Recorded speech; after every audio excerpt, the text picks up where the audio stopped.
Zetaur avtomobillarından vibralarımız köpəydi. Zetaur X70 restyling pozisiyası satılığımızda 2023-cü ildə işləb çıxarılğan. Kraskalar 100% savza, tayar maşin, pakalena propan qazları var, 27.000 km yürüyən. Parok ustanovka qılınğan, 5 küçöy dostu, 360 gradus kameraları var.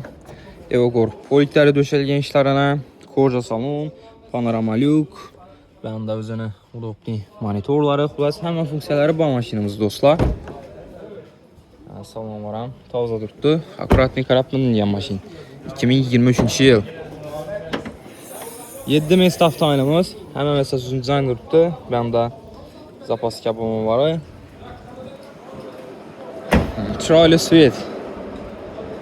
Zetaur X70 restyling pozisiyası.